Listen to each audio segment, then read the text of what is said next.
Tonight, we bring to you our recaps for Week 5 in the NFL. The Giants stunned the Packers in London. The Bills smashed the Steelers. The Chargers survived the Browns in Cleveland. Philadelphia gets to 5-0.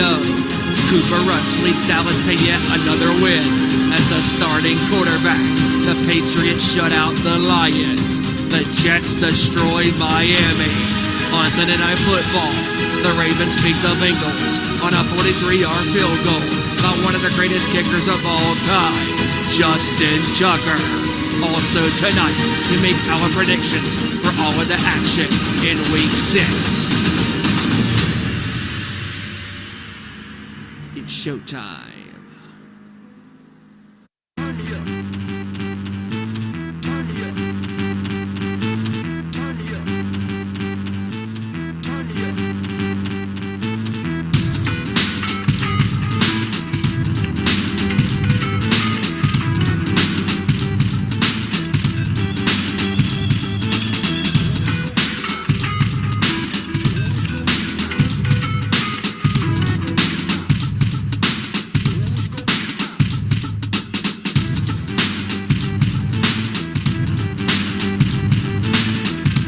From the gridiron to the court, talking all that is sports. Members of the Busted Open Nation bring to you our Nation Sports Show.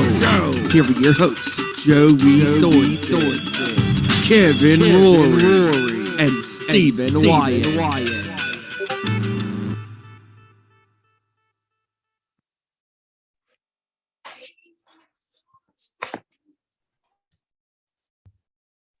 Yeah, see, just when you think you have the answers, I changed the questions. Little surprise for everybody. I wasn't supposed to be here tonight, but of course, plans change. Let's fucking go. We are live. We are here. It is our Nation Sports Show. Let's go. We got a lot to talk about in the wonderful world of the NFL. Another crazy week. Week 5 is in the books. Of course, we're going to cover that. And we're also going to do our predictions for Week 6. I can always do this. I am Ezra Vickery, of course. I've got my crew here live right here, and it's going to be a great show. Of course, we got to do the usual start, and that is, of course, the ways you can follow us and interact with us. You can follow us on Twitter at ON_Sports Show, Facebook.com/Our Nation Sports Show, and Instagram.com/Our Nation Sports Show. Don't forget to follow us here on the YouTube, YouTube.com/Our Nation Sports Show. Like all that, subscribe, share, all that good stuff.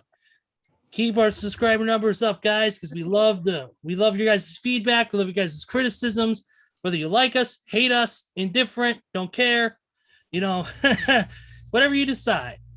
But also, don't forget to follow, of course, our brothers and sisters over at the Nation's Corner. Don't forget to follow them at Nation's Corner across their socials and YouTube.com/Nation's Corner. Their show is, of course, at 7 p.m. Eastern, 4 p.m. Pacific.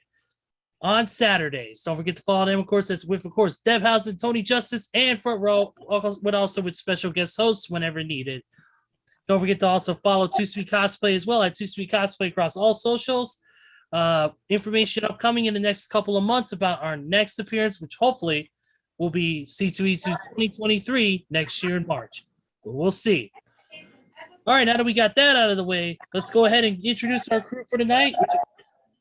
I'm kind of basically a special guest here in this sense because I wasn't supposed to be on, but we got with us right now. Of course, our good buddy here, the one, the only Alabama Roll Tides only fan on this show. And that's not saying much. JT, Joseph, what's up, man? Hey, what's going on, everybody? Hope everybody's having an amazing Taco Tuesday. And yes, we are back here on a Tuesday night, bringing the football action, bringing the basketball sports, whatever the hell you want to call it. We got a wild night, a lot of things to talk about, like Ezra said. So without further ado, other than these few other intros, let's go. Absolutely. And of course, we got with us the leader of the damn Niner gang. Absolutely one of the best dudes in our sports show, knowledge worth. When push comes to shove, well, actually, that would be towards more Devontae Adams, but I digress. This man knows it all. Ladies and gentlemen, his toes are hanging over the edge. Rory, what's up, buddy? What's going on? And actually, Ezra, let me correct you there. If push comes to shove, That's a 15-yard penalty for roughing the passer. But I digress. Anyway, it's good to be back on the show talking sports, especially my favorite Niners rolled the Panthers. Can't wait to get into that and what happened, and I got to see it firsthand. So let's go. All right, here we go. Let's do it with our course. We can't do without this guy, my patriarch here, the man who created this show, my heavy metal brother from North Carolina, none other than the one, the only heavy metal guru, none other than Stephen Wyand. Stephen, what's up, man? Man, yesterday I celebrated my 30th birthday, man, and I had a great time eating some good food and drinking me a couple of drinks, and just celebrating life, and just really grateful and blessed to have people like you guys on this show with, chilling with me on a fine Tuesday, talking about the wild, insane action in the world of sports. Everything from all these roughing the passer calls to the Mets going full Mets against the Mariners in the wild card round. Oh my goodness. To the Toronto Blue Jays blowing a 10-0 lead. Oh my God, that was bad. Anyways, and speaking of bad, the Colts and the Broncos game last Thursday was the drizzling shits. But just besides all that stuff going on, there was also a lot of great games that happened this past weekend in the NFL. Lots of news we're going to get into. Without any further ado, let's go. Hey, but I will say though, real quick, Steven, I hate that your Carolina Panthers couldn't get you a nice win for your birthday this year. Yeah, I feel bad about that too. No, not. Sure about that one, Steven? Yeah. That rule left the building. Yeah, and we are going to get into that as well. Don't forget about that. We got news to cover for sure. I was going to say we could start on a depressing note, but then again, that would be a Packers win. But unfortunately, that's not the case this week. So, but what I was going to say, we could start on a depressing note. And the reason why I say depressing is because of the shitty Thursday night game between the Broncos and the Colts. Oh, dear Christ. Perfect for Amazon Prime because nobody else would watch it on regular TV anyways. Yeah, terrible. About that game, I only got two words. For that game. Snooze fest. I was going to say bullshit, but you know what? Yeah, I was being nice. Well, breaking news. I'm not. Well, if you have Amazon Prime and you watch this game, let me just say you are entitled to financial compensation. that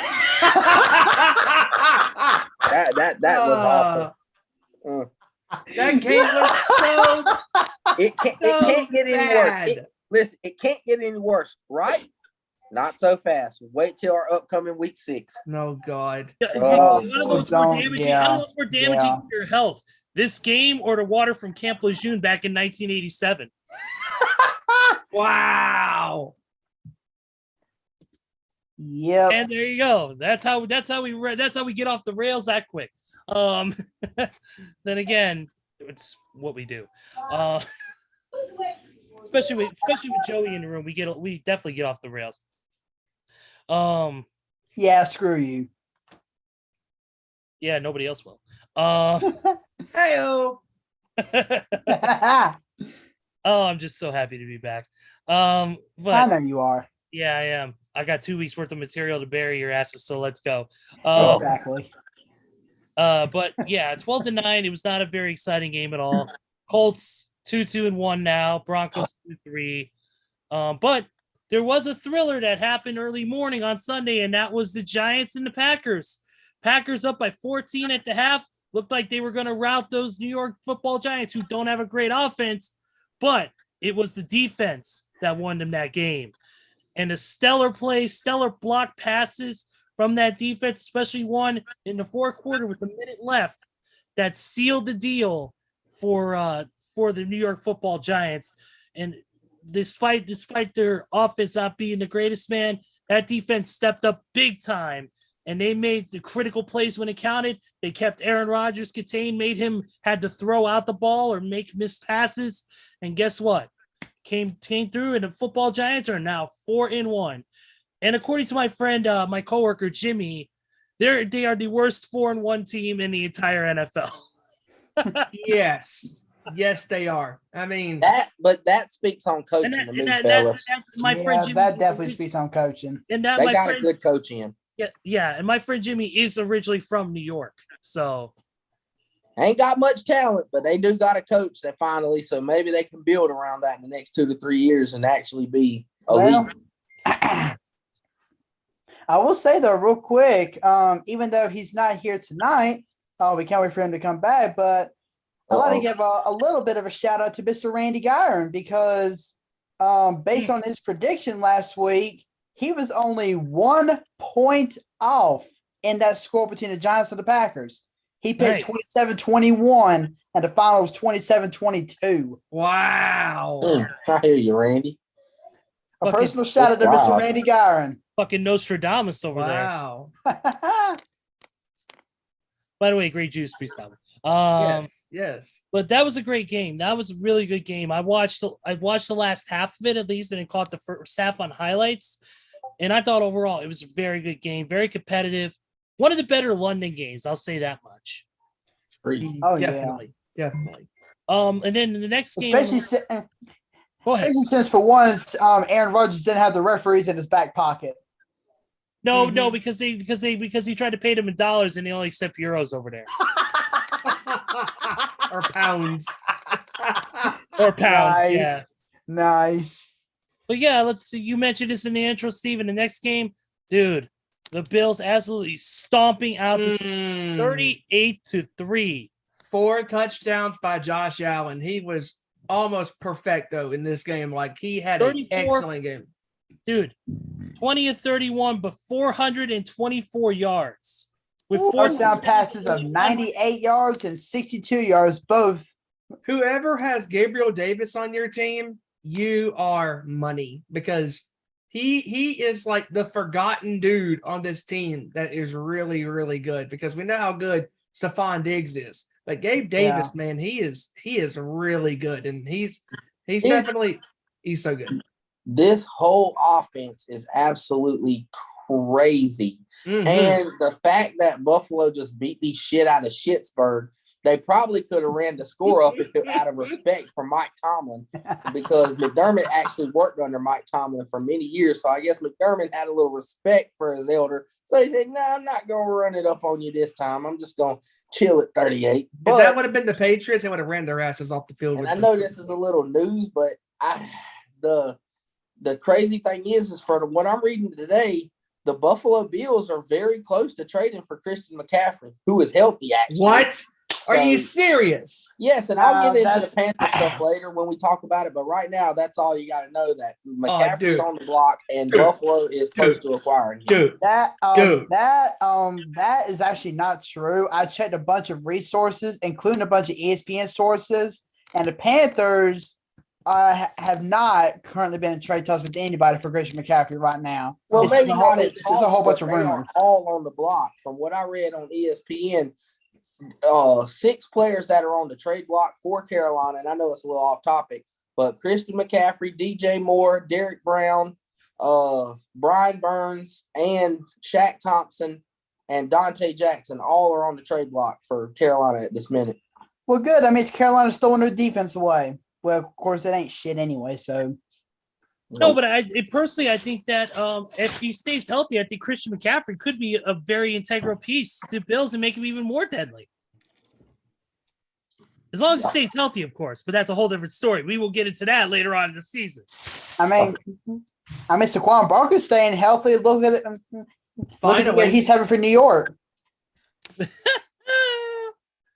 Saquon Barkley, when he's healthy, he's great, and that's what he's been this year so far. Yep, absolutely. I definitely agree 100%. Next game was the Chargers and the Browns. Chargers finally getting a win on this one. 30. Dear God. I have a bone to pick with this game. This is one of the games I have a bone to pick with this game. Yours, buddy. Okay, so we know how Justin Herbert has been really good for the most part when he's not throwing picks. The fact that Brandon Staley in this game, this is one of the games I have a bone to pick with, and hear me out on this one. Brandon Staley goes for 4th and 2 from your own 44-yard line. You gamble. You failed to pick up a first down, and then you had to rely on your defense, which wasn't doing great for the most part. They made a couple of key plays in this game. But the fact that Cleveland had a chance to win this game, all because Brandon Staley's head got so inflated, it got so big, it was just enormous thinking that, I can go for it anywhere on this field and pick up a first down. That's not the way it works, dude. I mean, come on. I mean, they got lucky. They absolutely got lucky that they won this game. Because if that would have been against a star team, they would have gotten their lunch eaten alive. I mean, just like off those mistakes, and the fact that they won this game, it's good because we all picked them. But at the same time, they should have lost this game because Staley's ego got in the way, and his overthinking of thinking that I have Herbert and you don't, and I can do whatever I want, and almost bit him in the ass. Exactly. And if Brendan Staley had the mindset of Don Shula back in the day, I can understand that. But no, Brendan Staley has a head the size of a balloon that needs to be popped. Yes. I mean, just thinking that you can go for it on any part of the field is just crazy to me. Exactly. I just want to understand the logic behind it because you went out and upgraded your defense massively. Give them a chance to pin the other team inside their own 20 and make stops. If this is the 49ers, we're 4th and 2. On the other side of the field, we're punting the ball because we know our defense is going to give it to us right back. Exactly. Why chance that when you supposedly went out and upgraded your defense? I don't get that. And that tells me right there, Kevin, that he does not trust his defense. No. He won't say it, but we know this. Well, he trusts his offense more than his defense. Of course, he's not going to show it because half of his defense is on the bench right now nursing injuries. Yep. And that's the thing about coaching is we learned one thing about this week is that there's some head coaches that overthink the game. They overthink the rules and they overthink the part of the game that could get them in trouble. And that's like we'll get into this game, but like the Ravens and Bengals game, Harbaugh made the right decision to kick that field goal to put him up 13-10. Exactly. And Mark Andrews wanted to go for it, but Harbaugh said no, we're kicking the field goal. And good for him for doing that. I understand the players' mentality because they were on the momentum side, and they were moving the ball. But at the same time, you use logical reasons.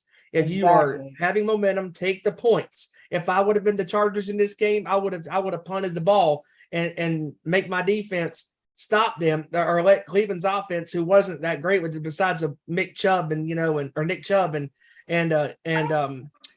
some of the receivers making plays, but Chubb especially. Chubb was the X factor in this game, and I don't trust their quarterbacks, so make them go to length of the field. If they beat you. Oh well. Exactly, and I guess we might as well go ahead and go to Cincinnati, Baltimore next because for that game, it only took Harbaugh, I'd probably say about a year and a half to almost 2 years to finally realize in Tucker we trust. Yes. Finally. And oh, by the way, 61 consecutive field goals in the fourth quarter and or overtime by Justin Tucker. Imagine that, Harbaugh. Imagine that. It was a great game nonetheless. That game was one of those cases. Whoever had the ball last was going to win the game. Harbaugh, you see what happens when you finally use your brain for once? It gets you a W and not a loss. Yep. And that's the thing is they don't realize. I think Harbaugh doesn't realize that Justin Tucker is the secret weapon to the Baltimore Ravens' success. Yes, you do have Lamar Jackson, but Lamar Jackson has been hit and miss. We've known that the past couple of seasons. He's not a quarterback that you can 100% rely on. And when you get into that issue, that's where your field goal unit has to make the kicks when they count. And Tucker is that guy. He is the best kicker in the entire NFL, bar none. Bar none. He is the integral key piece to Baltimore getting the necessary points and getting these wins. Otherwise, if they don't use him, then what the fuck are you doing? Exactly. Definitely, I agree with that. Next game on the list actually is the Texans and the Jaguars. That one. Oh dear God! Oh God, that was a bad game Jacksonville as fell well. apart in that game. I cannot believe Houston beat them. 13-6. Boring. Boring. But then again, I'm also kind of glad Houston won because that puts them lower. Oh, by the way, I know we're not talking about this yet. Breaking news for Major League Baseball. The Astros have had a walk-off homer, 3-run walk-off homer to stun the Mariners 8-7. Wow. Nice. Wow. Insane. Man. Nice. If only the Braves would have worked some magic earlier today. If only. Yordan Alvarez hit that 3-run Man, he is walk a off. beast. He is a beast. I mean, wow. And the next game was a game. Next game on this list is a game I am. Oh. Yeah, well, going back to Houston and Jacksonville for a minute. Houston, Jacksonville? Okay. Good. I'm actually kind of glad Houston won because that puts them at a lower chance ahead of Washington to get a higher draft pick because Washington is getting inching ever so close to their draft pick. But of course, I'll talk about Washington whenever we get there. Absolutely. But yeah, the next game is the Bears and the Vikings. Wow. I have Cousins, so many issues. But at least Chicago hung in there. I'm not going to rant and rave about it, because it's not my style. It's not my thing. I'm more of I try to talk it out and be more calm, cool, and collected than Mr. Dave Grohl hothead over there, Steven. Yeah, because he wants to be the monkey wrench at everybody's issue. But no, seriously though, I just had so many issues. That first half was just abysmal, beyond belief. They could not contain Jefferson. They couldn't stop the running game. Dalvin Cook was just running circles around them. They couldn't close up the holes. The offensive line was completely inept. I will say that much. I mean, the Bears were able. It's a tale of two halves again on this one. The Vikings were coming out swinging, up 24-10, and then after that, they couldn't. They could only get 5 more points. They couldn't buy a fucking touchdown to save their life. Mm-hmm. And the Bears were able to storm back a little bit and get close, but Yeah, but And by Kirk that time, it Cousins was already during the too first late. half was really solid, and then in the second half he was up and down. But man, when Kirk Cousins needed to make a play, he made several plays in that fourth quarter to lift the Vikings to that win. My thing was this. I just don't understand. And no disrespect to Chicago's defense. They got a pretty solid defense. I don't care if you're Jalen. You have to be Jalen Ramsey, AJ Terrell to be able to play man coverage with Justin Jefferson. I don't understand why they did not double cover Jefferson and they let him get what he wants, when he wants, anytime he wanted. And I'm just like, oh my goodness. And the worst thing was the Bears had a chance to win it. And at the end, they made the mistake. He should have just took the yards, got out of bounds. He tried to fight for more yards and got the ball stripped from him. That was a mistake. He should have, and that's a rookie mistake. It ain't like you're playing Travis Kelce or George Kittle out there, playoff that's been there, done that. You're playing a bunch of guys who's on the come up, who's on the rise. So only thing they can do for the Bears is learn and grow from this mistake. But the Bears are getting good. Like with every game, the experience, like just they're under their belt, they're getting good. And eventually those games are going to turn around for them. And who's to say next time they play Minnesota, the same situation happened? Who's to say they don't drive the field and kick the game-winning field goal? So Right. So it's just a learning progress to me. I think Chicago will be okay. And Minnesota, come on now. You're up that big, you can't blow leads. Come on, Captain Kirk. this is Minnesota's division to lose. Yes, and they're trying to lose it. They are definitely trying to lose it. They let the Saints back in it. They let Chicago back in it. They destroyed Green Bay, but who's to say what happens next time they play? Yeah.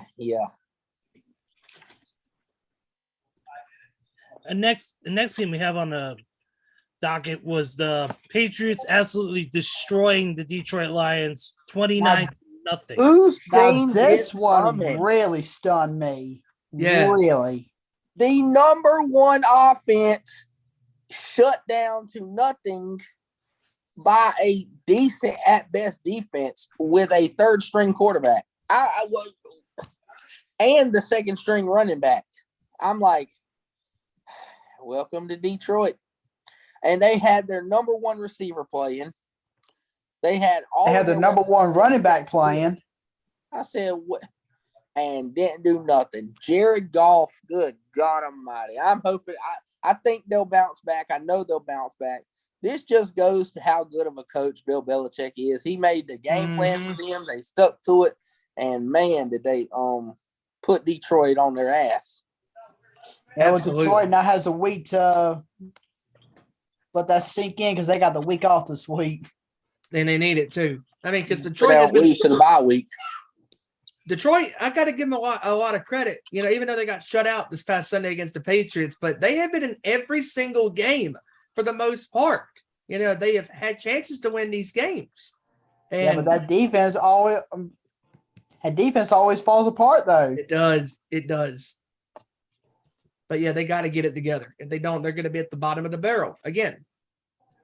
Yeah, absolutely. They need to get it together. I know they lost one of their team integral players to a neck injury, very scary neck injury. Yeah. Mm-hmm. Yeah.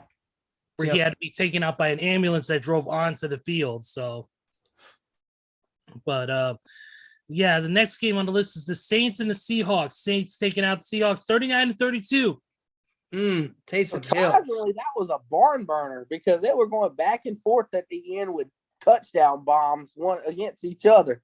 I thought it was pretty entertaining to watch for a couple of bad teams, decent teams at best. But I tell you what, it's sad that Geno Smith is better than both Matthew Stafford and Kyler Murray at this point in the season in the NFC West. Geno Smith is better than both of them guys, and it's hilarious. But Seattle, they don't look like a rebuild team. Like they're playing, they're competitive. They're not just like Carolina Panthers getting blown the fuck out. They're actually in games outside of the 49ers blowout that they got shut out. But they've been in every single game and competed all the way to the final buzzer. So I respect Pete Carroll. Can we start respecting Pete Carroll as someone who made Russell Wilson instead of saying, oh, Pete Carroll just had the Legion of Boot? No, Pete Carroll was an amazing coach, still is an amazing coach, and you're seeing it this year. Exactly. And it did come at a little bit of a cost because Rashad Penny's now out for the season, but that leaves more opportunities now for Kenneth Walker III.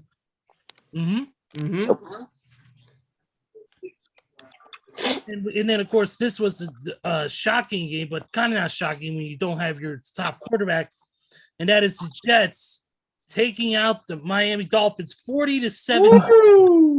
I have a bone to pick with this. Miami is screwed. Yeah. Screwed. Yeah, I got a bone to pick with this game. Kevin, go ahead, Kevin. Kevin, floor is yours. I'm sick of these Dolphin fans, and I love Miami and what they've done. I love Mike McDaniel, a protege of Kyle Shanahan.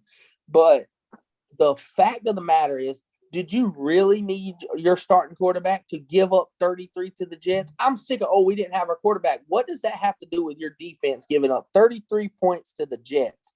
Please tell me, what does that have to do with it? If anything, your offense is compromised. I get it. But your starting defense, let the Jets march up and down and up and down and up and down the field, time in and time out. Okay, you carry that defense to Buffalo and see what Josh Allen does to that same defense that you're playing against the Jets. I smell a 50 burger on them if they play. And it's ridiculous that the Dolphins, they played down so bad and they got so cold over the last couple of weeks. They cooled off like tremendously. Like they dropped off is what it seems like. Still think they'll win when they get Tua back, but until then, good luck. But I do want to put some respect on it. Yes, I know I sound crazy. I want to put some respect on the Jets name. I really do. These guys, and let's be honest, And I'm not talking shit about none of you guys' teams, but let's be honest, the Jets have a winning record more than any of you guys' team. They're 3-2. Everybody else is 2-3 or 1-4. And I'm like, hey, Jets are better than everybody. Congratulations, The Jets Cougar Hunter. run the show now. So you know what? I give a lot of respect. I think they got a lot of talent, like young, real raw talent.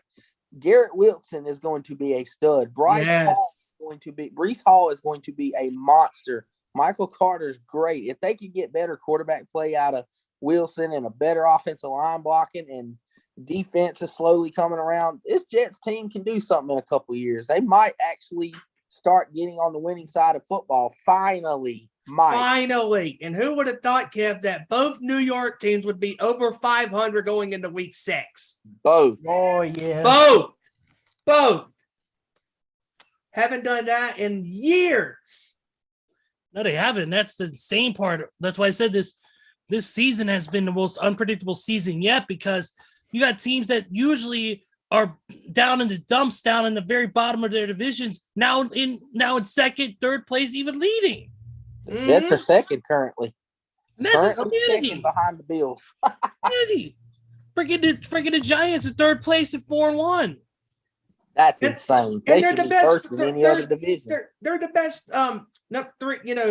Three out of 4 teams, in the NFC East, and that's how competitive the NFC East this year. Who would have thought that 3 out of your 4 teams could be contending for a playoff spot? Hell, you might have Philadelphia, Dallas, and the Giants making it to the postseason all together. And when has that happened in years? I can't even think. Well, I mean, there's been times it's been Philadelphia and the Giants or Philadelphia and Dallas, but I cannot recall in a long time since when all 3 of these teams have made the postseason all together. I mean, and that's a credit to these teams, because the Giants, the Eagles, and the Cowboys have been given situations where they've been put in and they have conquered everything, especially Dallas. Yeah, and we'll definitely get into that in a few more games. Definitely got to talk about Dallas, and they're just how everything has changed since the injuries.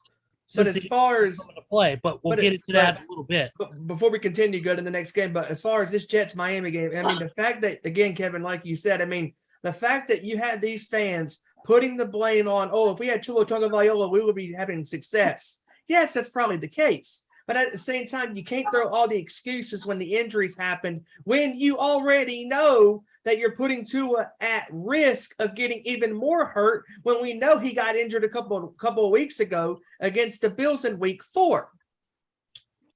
Agree.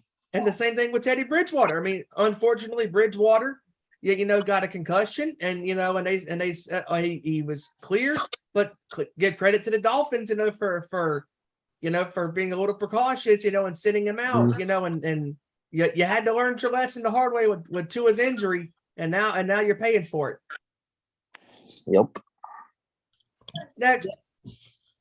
All right, next game on the docket is the Buccaneers and Falcons from this week, of course. Oh, dear God. Oh, boy. Yes. 21-15.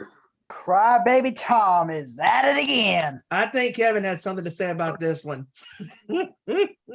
It's not really a Tom Brady thing now that I watched the Monday night game we'll get into. This is a league-wide thing, but I'm not saying the Falcons would have won, but I'm just saying the Falcons had momentum. 21-0 turns around 21-15. You get a third down stop on Tom Brady, who's going to get the ball back with 3 minutes to play. Nope, guess what? You can't throw the quarterback. He didn't hit his head. He didn't fall awkwardly. He didn't take a tumble, but he gets flagged for roughing the passer on a sack. This league is soft now. Like, you might as well put flags on these quarterbacks' hips along where their tampons are, because they're soft. I mean, and they're talking about, well, what about force? I mean, let's speak science here. You got defensive linemen 350 pounds. What do you think's going to happen on 200-pound quarterbacks? I mean, it's violent. You can't just two-hand tap. I'm beyond words, because it literally cost the Falcons out of a chance to win. Not saying they would have. It cost them out of a legit chance, and that's bullshit. Then when you watch the replay and watch Tom Brady, old Randy's hero, Tom Brady stick his leg up to kick my man. Nope, they don't care. We're going to flag him for roughing the passer. We're not going to touch Tom Brady for tripping. I'm just saying. That is absolutely ridiculous, and this league needs to be reevaluated. Okay, throw the penalty out of caution, but I feel like you should be able to go review it upstairs and see that it wasn't harmful and change the call like they do in college with the targeting rule. Throw the flag, but then go review it, and if you see it ain't, call it ain't. Call it like it is. Not, we're going to throw the flag and leave it. You're screwing, like Chris Jones of the Chiefs said, you're screwing people out of possessions. You're screwing teams out of games. It's not right. It's atrocious for defenses to play football anymore. Oh, you put too many hands on a receiver, flag. Oh, the receiver runs straight over you like I watched Cooper Kupp to the 49ers player run straight over you. Oh, illegal contact on the defense. What? How do you play defense anymore? Let me just ask that, because it seems to be atrocious to be a defensive player in the National Football League, and this shit needs to be changed. And I'm sorry to say it, and I love Tua. I love the man he is, the athlete he is. But this Tua incident, and I know it's not his fault, it's the doctor's fault. This has ruined the league, because now you got the league saying, oh, a quarterback might end up like Tua, might be locked up. No, Tua only ended up like that because the stupid doctor cleared him from a concussion that he already had and that they didn't catch. Not if he wouldn't have had a concussion and he would have got thrown like that, he wouldn't have got hurt. I'll tell you that now. Yep. It's football. Violence is bound to happen. Like Joe Burrow said, they know what they signed up for when they were 5. Stop not letting the quarterbacks from taking hits. Quit playing like a bunch of wussies. They know what they knew what they signed up for. They knew the waiver. They knew head injuries are a caution. Head injuries will happen, could and would happen, may be fatal. They know that, and you still trying to take the fun out of football. I mean, come on, man, get real. Exactly. Mm-hmm. All right. Next one is your game, Kevin. Or actually, no. Next one is the Titans and the Commanders. Titans game. 21-17. Commanders drop another one to the Titans. Yep, and here's where my bone to pick comes in. All right, Joey. Oh, here we go. This is where my bone to pick comes in. Everybody's got spots on the floor they want to take. So, looking at this Titans-Commanders game, I know there's not much you can expect from when you have a defense that goes up against a guy like Derrick Henry. Because, I mean, Derrick Henry, even though he had his slow start, he's making his way back. And this past Sunday was yet another stepping stone for him, getting over 100 yards rushing and 2 touchdowns. But I've said it before. I've said it time and time again, and I'm saying it one last time. Carson Wentz is not the fucking answer for that quarterback position. He is not the answer.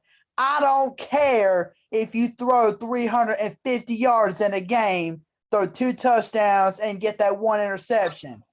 Listen here, Carson. I understand that Ron Rivera's I understand that Ron Rivera and Dan Snyder may have their heads so far up your own ass that you're like, oh, well, I'm going to call this play or I'm going to call that play. Dude, listen here.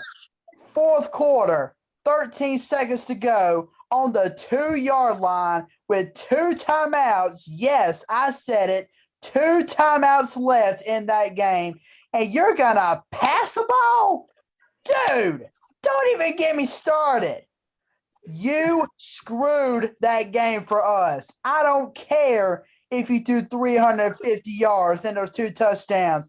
You gave up the game for us just like you have in every single other game. Our defense actually looked pretty stout up until Derrick Henry scored 2 rushing touchdowns, but that's Derrick Henry. He's in a league of his own. But Carson Wentz, once again, blows a game for Washington. He is the reason why we are 1-4, last place in the NFC East. And Ron Rivera and Jack Del Rio, they're just like, oh, well, we're investing so much money into Carson Wentz, and he's going to be our quarterback for this whole year. And stop with the nonsense. Stop with the nonsense, Rivera. If you want to save your job, do what's right and finally bench this freaking bum, because Wentz is not the answer. End of story. I couldn't have said it better, my friend. Yeah, I don't think Wentz is the answer, and I think the head coach don't think he's the answer, because when asked about it, they said, "Why is the rest of the team so far ahead of y'all in the division?" He says, "Quarterback play." That tells you right there. Exactly. You know what's funny during that game? Me and my dad, we were sitting in the car getting ready to go and eat dinner Sunday night, and I was like, "Dad, check this out." I said, "I know it hasn't happened yet, but Carson's fixing to throw a pick," and sure enough, 4 plays later, pick into the game, ball game over. And not only that, and not only the fact that he threw the pick, but where was he whenever the pick was made? Near the end zone. Where I thought he was going to throw it. So ball game, I called it. We all called it. Jesus Christ. I swear, I really do.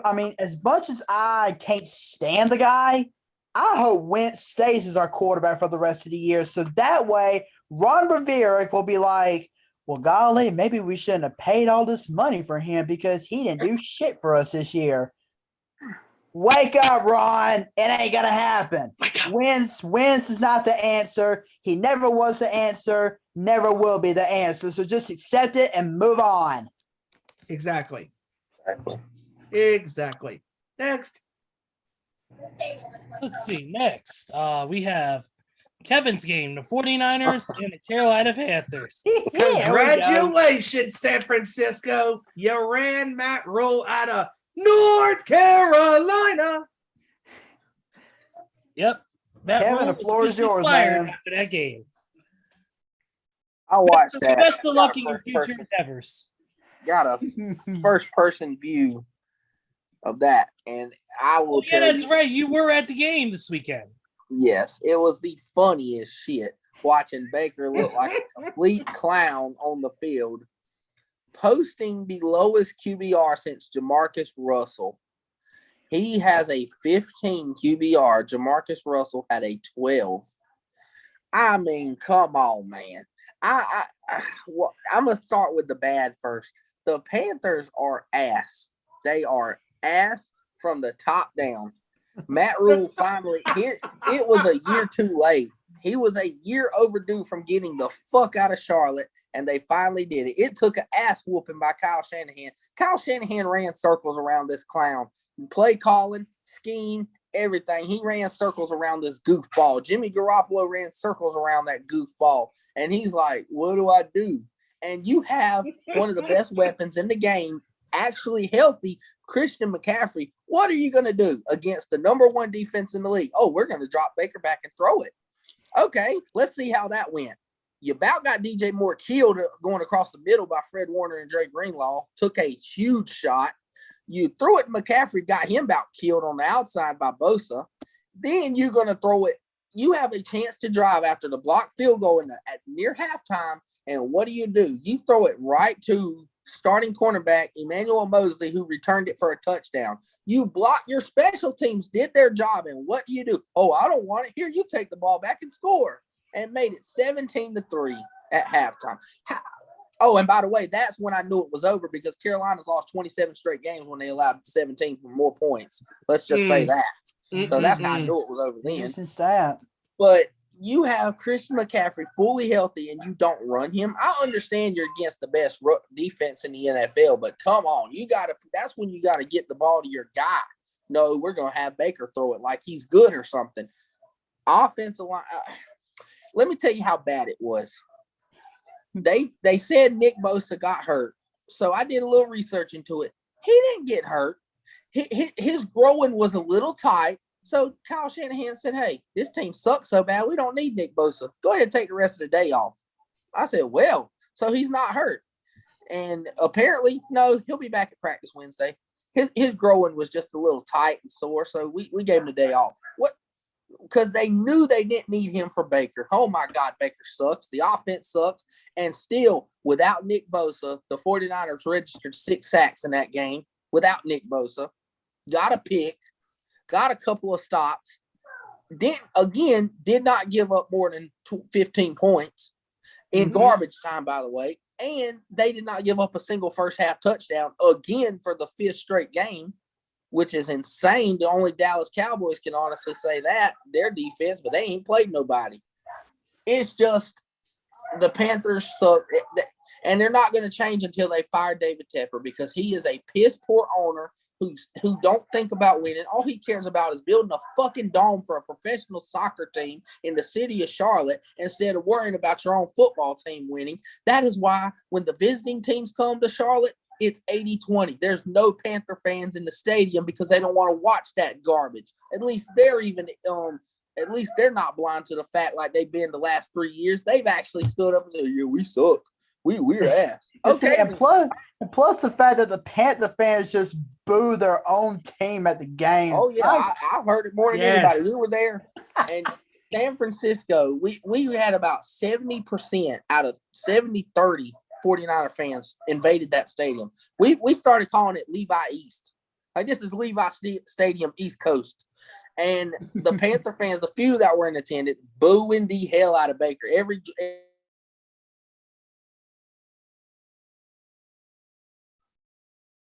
Uh-oh. Did he pause? Oh, is he there? His internet froze, ladies and gentlemen. His signal is just as bad as Baker Mayfield's throwing percentage. And how ironic his signal starts shitting out when he starts talking about the Panthers.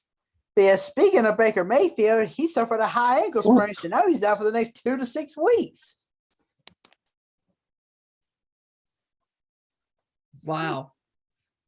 Kevin, you there now? Yeah, I think there he is. I was being a little too hostile on the Carolina Panthers. Well, you stand alone. No, but on a serious note, the 49ers played a great game plan. They come in and just shut Baker up, and their offense just ran the ball down their fucking throat. Caught the ball. They played good.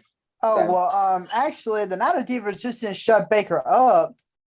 They shut him up for 2 to 6 weeks because of his high ankle sprain. Yep. Well, good. We did Panther fans a lot this week. We got Matt Rule fired and got Baker out for 6 weeks. They owe us everything. They better send us a Christmas present in the mail or something. And now P.J. Walker's starting the quarterback, so Carolina might actually win a game now. I'm going to actually apologize to Jimmy Garoppolo formally because after I shitted on him for that shit in the Denver game, he has did nothing but ball his ass off the last 2 games. So I got to give respect to Jimmy G for what he's had to overcome this offseason with we're replacing you, we're trading you, yada, yada, yada. But here he is leading this team. Looks like one of the NFC best teams. People consider this to be the second best NFC team behind Philadelphia and the obvious pick to win the NFC West now. So shout out to Jimmy G. And that's without Trent Williams, without Elijah Mitchell, without a lot of our starters. Doesn't matter. We've got depth this year, which a lot of teams cannot say. Yep. And man, I'm just glad to be sitting there atop the NFC West by ourselves. I was about to say, keep in mind, San Francisco was the only NFC West team to win last week, so they're alone at the top. Yep, absolutely. All right, next game we got to talk about here is the Eagles and the Cardinals. Eagles 5-0. 5-0. And Jalen Hurts, man, he didn't throw a touchdown pass. He didn't need to. The defense played good when they had to. He scored 2 rushing touchdowns in the game. Yep. They made the plays when they had to, and look where they are, 5-0. With all due respect, Philadelphia had an off game, and it's bound to happen, but Arizona lost this fucking game because Cliff Kingsbury's a fucking joke of a coach, and Kyler Murray's a joke of a quarterback. Why are you spiking the ball on 3rd down, making it 4th down, a long-ass field goal? Mm-hmm. Yeah, you lost this game, and the blame goes solely on 50-50. Kingsbury for his poor clock management. I call him Nathaniel Hackett at that point. with his clock management. And then Kyler Murray might be the damn young Russell Wilson in Denver with his damn clock management. Especially since Cardinals country, let's ride. And especially since Yeah, Kyler they're Murray riding thought all he right. had that first down. I mean, dang gum, when he slid, he thought he had that first down, but nope. He sat on his ass, and I'm like, dude, you literally just stay right there because you just made yourself look like an ass. By thinking you can slide right there. Oh, I'll sit just right here. I got the first down. I'm good. Nope, no first down for you. You deserve to lose the game. So, yeah, they deserve to lose this game. Boneheaded idiots. Deserve to lose this game, idiots. Yes. Next on the list is the Cowboys and the Rams. Wow. Another Hey, win I'm by telling you one Cooper thing. Rush. 22-10. I'm telling you one Rush thing right does it now. again. One thing right now. You take away Cooper Kupp and that Rams offense, Matthew Stafford looks like a hobo. Besides that 175-yard touchdown pass from Stafford to Cooper Kupp, what did the offense do? Nothing. Absolutely nothing. They managed a field goal. That's it. So that's One why I say touchdown. you take away. That's why I say you take away Cooper Kupp, you take away that entire offense because Stafford ain't it. Man, We thought he was last year, but no, he ain't it. both of these teams are going through the Super Bowl hangover in certain phases, and the Rams, to me, are experiencing it the hardest because they all the stiff competition they've had to face the first 5 weeks. I mean, the freaking Cowboys and the Bills, especially. I mean, here's my thing. Here's why I think they're struggling so much outside of offensive line play. They don't have a legit number 2 receiver. No. Like when they had Odell Beckham and Van Jefferson, them guys balled. Like you couldn't stop them. Now they lost their O-line. Ain't got Van Jefferson back yet. Don't have Odell. Now you got Allen Robinson. Chicago didn't even want Allen Robinson. And now look at his production. Out of Chicago. It's we don't terrible. And let me read you this statistic. And I thought it was insane. And this is the only thing I'm gonna say about it. Allen Robinson, as a receiver, you got to separate yourself from the DB to catch the ball. Everybody's like, why don't Stafford throw him the ball? Right. I read this. Allen Robinson ranks 144 out of 145 in separation by receivers in the NFL. Wow. He's dead last. I'm not throwing that guy the ball when I had elite corners all over the field right by him. Are you stupid? I can't even blame Stafford for that. But that's when you pick up Odell. Odell's about to be cleared to play in the next week or two. He's about to be ready to play football. Sign him. That's your only chance. Call Carolina and ask for DJ Moore. I forgot about that. They're putting everybody on the trade block. Call Carolina and trade for DJ Moore. Come on now. Give them a couple 4th-round picks. Get DJ Moore in there. Someone who can legit catch. Because Allen Robinson ain't it. And the Cowboys keep sliding by because of their piss-poor offensive play. I keep saying this. Pollard's the best running back on that team. He was the only offense they really had because there wasn't a 100-yard receiver. There barely was a 100-yard passer. And if it wasn't for a block punter or whatever, Dallas's defense is that they are elite. They are legit. Their offense is all right. They're better than Carolina. We'll see next week when they play Philadelphia. We'll see about that defense. And we'll see about that offense going against Philly's defense. Let's just say that. They're mid. Yeah. Mid. Everything about Dallas is mid, except their defense. Hey, before we get to the next game, I want to say something that I think is just pure gold. And yes, I'm smiling. If you guys can't see, but yes, I am purely smiling because I'm looking at the Week 6 power rankings according to senior NFL writer. There is one team that's below the Panthers at 31, and guess who it is? The Washington Commanders. The Commanders. What did I tell y'all? What did I tell y'all? I love it. I'm about to go show Cody that stat. I love it. I love it. I love it. Jesus. Yes. You're desperately looking for that number 1 draft pick, aren't you? Hey, we need Will Anderson. I want Will Anderson. I want him so bad because he can complete our linebacker core. He can complete it. Trust me. I want him so bad. It's almost laughable. I really do. I want him so bad.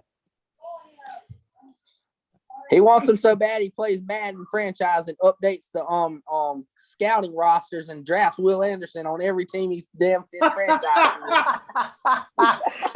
hey, at least I don't go to Madden to set everybody at a rating of a 1. Wow, that's right. I forgot about that. Oh, Kevin. Yes, Kevin. We're just shooting on each other, brother. Oh my God. All right, next game on the list is the Ravens and the Bengals. In Tucker, we trust, baby. Tucker, we trust. Tucker, we trust. In Tucker, we trust, man. 61 consecutive field goals in the fourth quarter or overtime. Yes, finally, Harbaugh, you come to your senses. I mean, Joe Burrow had a pretty good game Sunday night against the Baltimore Ravens, and he made the plays, but that defense did not come through in the clutch to stop Lamar Jackson. And also, they knew it. We knew it that Justin Tucker was going to make that kick. We all knew that because that's how great Tucker is, and that's why you paid Tucker the money that you did, because Justin Tucker is the player that he is, because he takes pride and perfecting his craft. And look what he's done. He has carved out a Hall of Fame career in his first 10 years in the National Football League. And he has given the Ravens yet another victory. Congrats, Baltimore. You deserve it. Wow. But Lamar Jackson was really about to fuck that shit up. Oh, yes, he was. Because Lamar missed 2 wide open throws that fucking Mark Sanchez could have made. Dear God. On fourth and short, he had a man running wide open down the sideline and overthrew him. I said, oh my God. And that man was so wide open. Eli Apple looked dumb. He looked like burnt toast for real. He was sitting at the line of scrimmage with his back turned, and the guy was running wide the fuck downfield. And I said, come on, Lamar. You want that money, man. You got to make that throw. That's a pitch and catch. Yes, that ain't and nothing also, tough about it. And also, shout outs to our very own Nation's Corner's own Christina from Baltimore. She was at the game this past Sunday representing Baltimore, and she said she had a great time at the game, and good win for her Ravens. Absolutely great win for the Ravens. Of course, did better than most of our teams put together. So my yeah. Except for the 49ers. 49ers did better than all of us. So you won this round, Kevin, and this week. And the final game of this is the Chiefs and the Raiders. Once again, here we go. This was a crazy game. I mean, the Raiders were up 17-0, and you can't even hold a lead consistently. This is their second blown 17 at least point lead this season. And also, we all know that you can't keep Patrick Mahomes down long enough. He's going to come back. And that he did. Yeah, I'm telling you what, if Randy would have been on this show tonight, oh my Lord. You would have never heard the end of it. Yeah, exactly. And the fact that it took the fact that the Raiders had hardly nobody on Travis Kelce, 4 catches for 25 yards, screw the yards. But the fact that they did not cover him in the red zone primarily, you know that is Mahomes' guy going forward that he can trust on any given down. Travis Kelce had 4 touchdowns, though the most touchdowns scored on Monday Night Football by any player, period. 4 touchdowns alone in this game. Yeah, Travis Kelce is on a different level. But like I said, that's what makes the Chiefs so good is that with Tyreek Hill, they kind of, you know who Mahomes was going to. Now you don't know who he's going to. You got Hardman and Juju and Clyde and a rookie running back and Travis Kelce. You don't know where he's going with the ball. And it makes this offense 10 times dangerous with Andy Reid calling the plays. And the Chiefs, my thing about it is the Raiders had success running the football. Run the Josh ball. Jacobs ran the fuck out of the safety. Yes. And he had success. And then they were winning and they got away from it. And that's what the Raiders' problem when they've been losing games. They don't run the ball. And they Jacobs had over 135 yards. Nothing. Stop looking at Adams and give Jacobs the ball. Give him the rock. Give Zeus the rock. Run the ball, man. Fourth and When one. they were running the ball, they were putting up points. And then they stopped running the ball and they went still and let the Chiefs come back. And Fourth and one. And Fourth and one. It's Run the ball. It's just dumb shit that Mike or Josh McDaniels and Josh and McDaniels, Mark, yeah. they just And I mean, I'm gonna let this one stat speak for itself. 7 receptions, 25 yards, 4 touchdowns. That speaks for itself.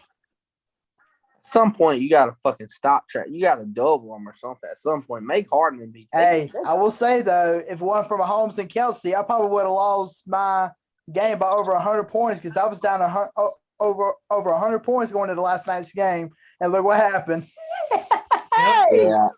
My thing is also the Raiders cannot fucking tackle. Jerick McKinnon is a 195-pound back who ran straight over 5 guys, dragging him for 20 yards. And I said, "Are you serious? You're letting a 195-pound running back walk you like that?" And then at the end of the game, we seen Adams with the push on the cameraman. It just tells me, it reminds me of 2 different songs. Aaron Rodgers is in Green Bay singing "Baby Come Back," talking to Devontae Adams. Go listen, hear me out. And Devontae Adams has a little different flavor of music going on right now as he's over there screaming to the cameraman, "Move, bitch, get out the way." And that just sums it up for them two. Devontae needs to go back to Green Bay because it ain't working. Neither one of them's working. This project in Green Bay ain't working, and this project in the Raiders ain't working either. It's a loss. Sorry, Randy.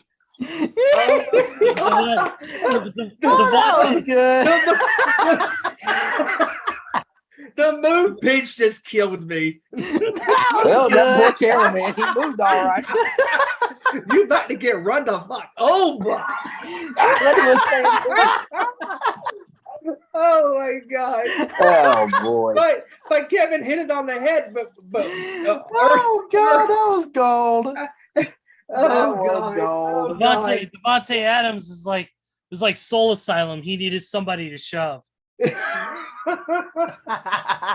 Kevin hit it on the head early on about this roughing the passer bullshit. The fact that Chris Jones, that was terrible. I mean, that was not roughing the passer at all. Again, Go watch it out. I was texting Ashley during this game because she was at the game with her husband and kids. And the simple fact that they called this roughing the passer again. You thought the Tom Brady roughing the passer call was terrible. This was 10 times worse. Yeah, because that was as clean of a hit as I could ever see. And if you watch the play, Chris Jones is putting his hand up going, I'm trying to break myself from having all of my weight on him. And he did what he could try to do. But again, when you have a big guy like that at 325 plus pounds coming at a quarterback in Derek Carr, who's not a short guy by any stretch, coming at him with full speed ahead, a game speed of that fast pace, of course he's going to hit him at that speed. Go ahead. I said, and the worst part about this was that I thought Brady's was bad, but this might have been the first time in the history of the game of football that I've ever seen roughing the passer called on someone who already had the football on the strip sack. Exactly. Chris Jones was holding the ball in his hand. At that Exactly. point, how's that even a sack? He's just trying to run now. Oh my God! And me and Ashley were talking during this game, and she was like, "For the love of God, this whole Tua thing has really screwed everything up." And she's absolutely right. We've been saying this on the show that Tua Tagovailoa's injury a few weeks ago is changing this game now for the worse. Because how the hell is a defensive player supposed to play defense? How are they supposed to cover these receivers and these tight ends and these quarterbacks and running backs? How are they supposed to get any coverage any press coverage on any coverage on these players? How can they make plays when these roughing the passing calls roughing the passer calls have been called 2 days in a row on plays that could have single-handedly changed both of these games. Because if the Raiders would have won this game, there's another thing about this game that I have a bone to pick with. The simple fact that I'll get into this after I make my next point on this roughing the passer. But the fact that what are we supposed to do now? Hug these guys? Oh, I'm gonna tap you, buddy. I'm gonna hug you. I'm gonna give you a nice hug. I'm gonna take you down barely, wrap you up, put you down, tuck you in, all that bull crap. Yeah, give me a break. I mean, how is a defensive player supposed to play defense in the NFL these days? And here's my next point about this game. The Raiders have the ball. First of all, Kansas City scores a touchdown with Kelsey again for the 4th time, not covering him. Anyways, second 1-yard TD. Kansas City was up by 7. They could afford to go for 2. Why? Because if they go for 2 and they miss it, they're still up by 7. If they got it, they would have gone up by 9. They didn't get it. Okay, whatever. Defense goes back on the field. Vegas drives the ball down the field, about 4 or 5 minute drive. They score the touchdown. You're thinking, oh, they're going to kick the extra points. They're going to tie the game. We're going to see who has the ball last, and maybe we'll go to overtime. No, Josh McDaniels has to go for it on a 2-point conversion that we all know is not a high percentage play. And he goes for it, and absolutely Jacobs did not get in. He got stopped by the length of the football. And that right there single-handedly changed this game for the Chiefs and for the Raiders on who was going to win and lose this game. Because now Kansas City had the clock at their advantage. Vegas didn't, because if the game was tied, they're already tied. They're set. They can at least they can afford a tie because they're going into overtime. But the fact that they were down by at least 1 point, that puts them behind the 8 ball, and it was forcing them to either kick the field goal or trying to go for the game-winning touchdown. By having the tie, you have multiple options. You can go for a touchdown. You can go for a field goal, because Carlson is an excellent kicker for Vegas. And Vegas literally gambled themselves into failure. The fact that they went for 2 and blew it on that play, you're going to get the ball back. There's at least 4 minutes and 20-something seconds left to go in the game. Quit overthinking the rules of the game. And this is why Vegas is 1-4, because of overthinking situational football plays. Yep, I definitely agree with that, Steven. That's pretty much it. That's our coverage there on weeks 5 of the NFL season there. We covered all the games. So now let's move on to what we do best, and that is the NFL predictions for week 6. And before we get into that, Joey, I know, has some numbers to stat off for last week's predictions. Yeah, if he ever comes back. Yeah. Yeah, just a real quick, the teams that'll be on bye this week will be the Lions, the Titans, the Raiders, and the Texans. They will be on bye this week, so they will not be playing. Ain't missing much. Nope. Nope. Ain't missing much. Texans need a bye at this point. Texans need a whole year off. Who won our pick thing last week? I know it wasn't me. I'm waiting on Joey to come back with that. Oh yeah, I know it wasn't me. I probably had the record of the damn Houston Texans last week. I missed the first 4 games of the damn Sunday. I missed the first. Yeah, you missed the Colts game and the Packers game. But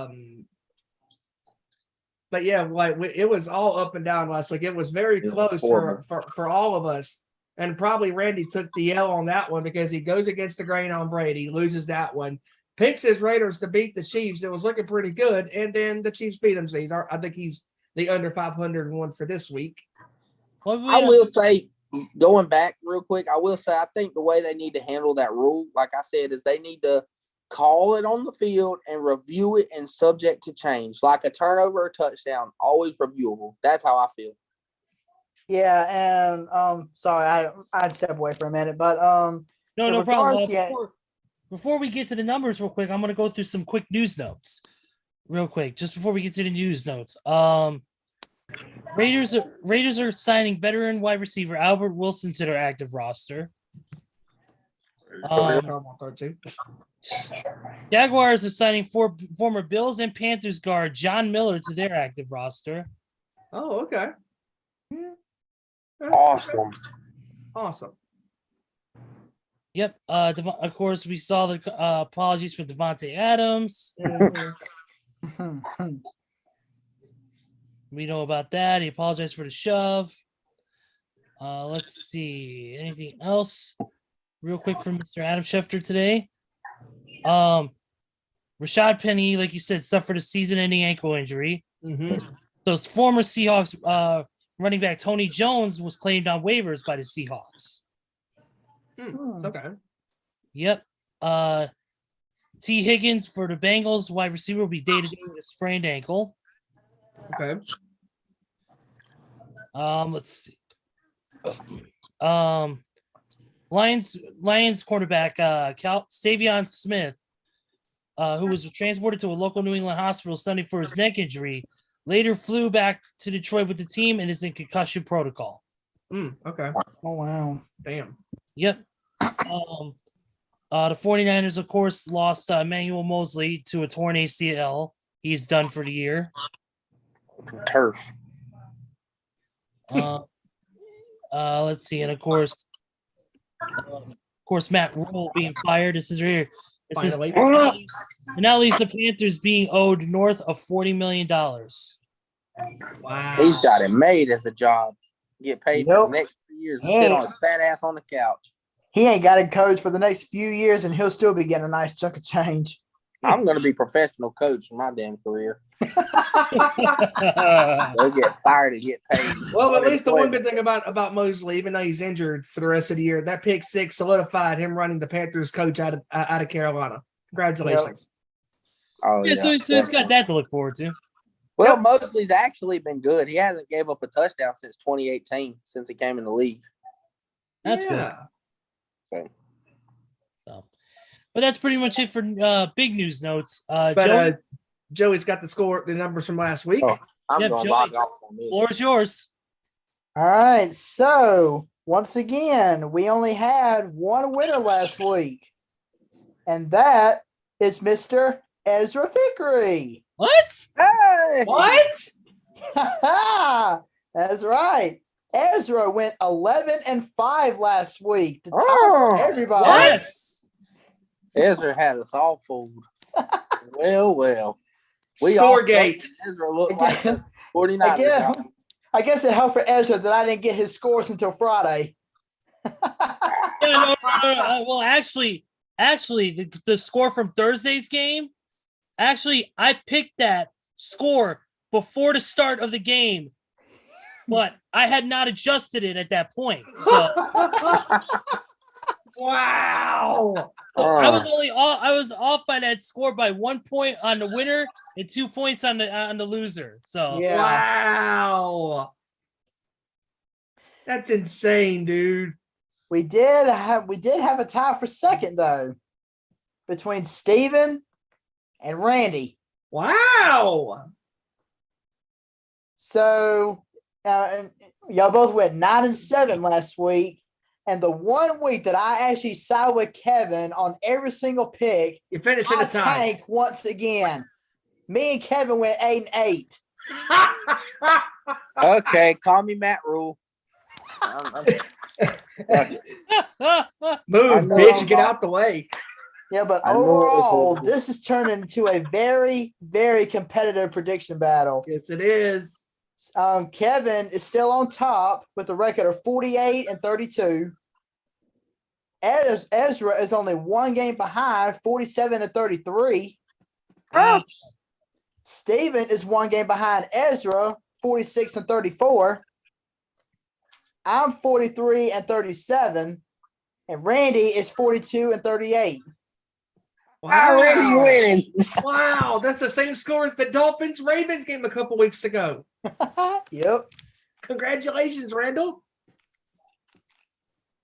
yeah, but that's what he gets for picking Tom Brady to lose every fucking game. So that's his own fault. Yeah, but I've already got Randy's scores written down. So I believe it's time to get to some prediction battles. It's Let's her. go.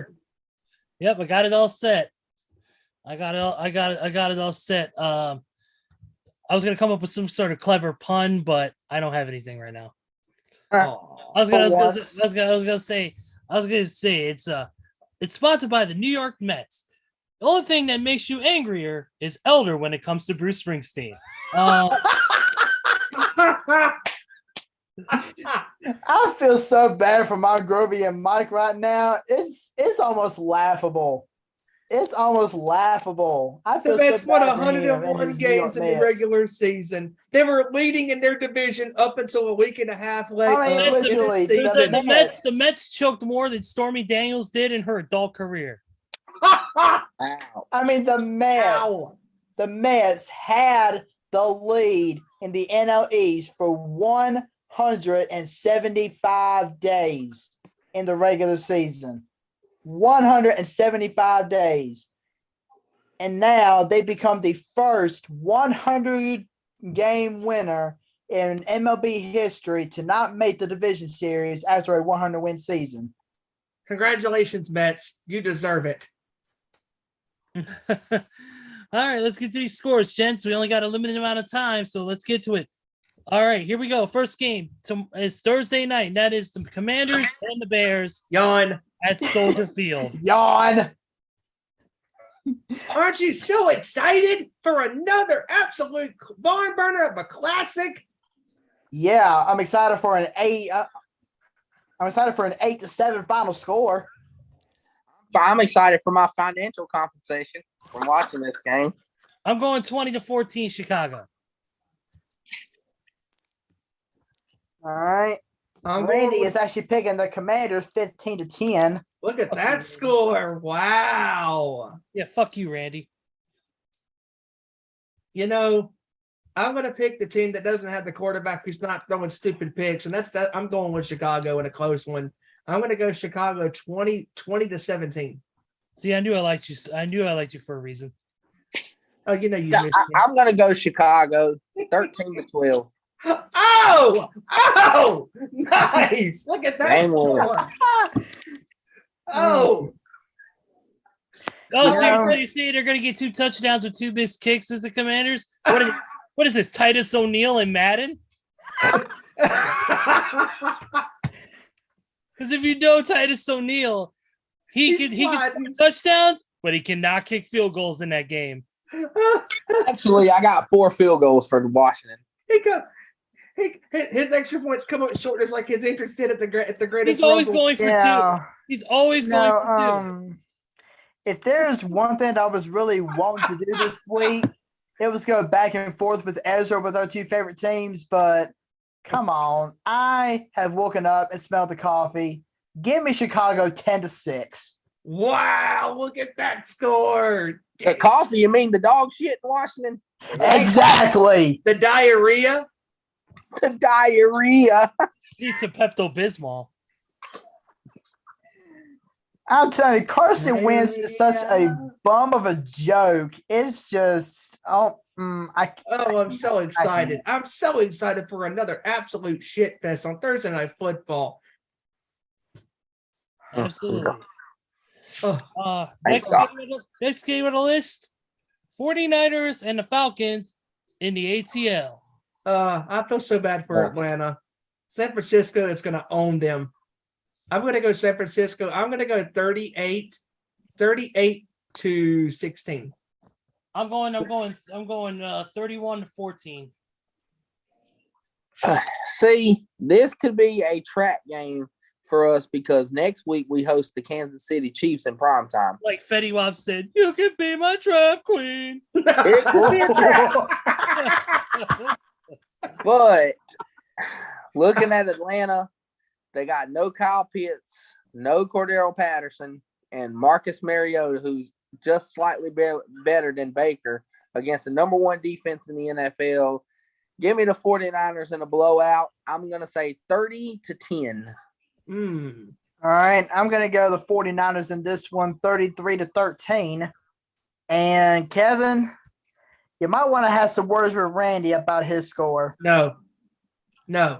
He's picking the 49ers 24-17. We ain't giving up 17. We might score 24 only, but we ain't giving up the damn They'll be on the 17. edge of getting up 17, but they're not going to get it. Oh, Next. Next one is the Patriots and the Browns. Oh, dear God. shit show. 101. Okay. For the first time, I think all year long, I'm actually going to pick the Patriots in this one. I'm thinking Oh, about wow. it. I don't know, man. I mean, Cleveland has some weapons, but I just I'll go ahead and start with Randy's score. He's picking Cleveland 24-10. come on, Randy. Okay. I get it. I get it. Randy does not like Tom Brady and the Patriots legacy, but come on, they're going to score more than 10 points in this game. Come on. Hey, but you know what? I will say though, Randy actually started off pretty hot last week. He won his first 5 games last week, but then he lost his next 4. So Yeah, that's more Raider like. I'm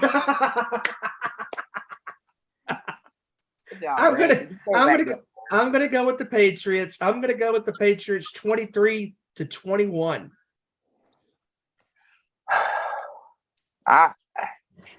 After what I seen them do to Detroit's offense, I'm going to go New England too. I think it's going to be not an offensive high scoring game. Give me New England 17-14. I like that score. that's nice. I like that score a lot. Actually, I'm going with the same score, Kevin. 17-14. Ah, Cool. Yep. New England or Cleveland? New England. New England. This one is actually pretty tough for me because What? I mean, like Kevin said, you got 2 shit shows of teams. It's like you don't know which garbage team you want to pick. But I'll play it safe. I'm going New England. Give me New England. Oh, you know what, Steven? Here's a good score for you. I'm going New England 15-13. Wow. Believable. It can happen. Again. Next one on the list is the Jets and the Packers at Lambeau. I'll give it. You know them Packers are going to come out red hot and mad as all get out. Yeah, but also you know that emotion can lead to making mistakes. That is true. That is true. So for me, I'm gonna go with this is gonna be a tough one. I'm gonna go with the Packers, but with the way the Jets have been playing, I think it's gonna be a lot closer than people give it credit for. My score 24-20. Wow. Okay. All right. Randy is going the Packers 27-14. I think that might be a little too far-fetched. That's a little too far-fetched. That's what I'm Yeah, thinking, but hey, Steven, you thought my last score was good? Check this one out. Okay. You ready for it? Yeah. Green Bay 31-29. Love it. Love it.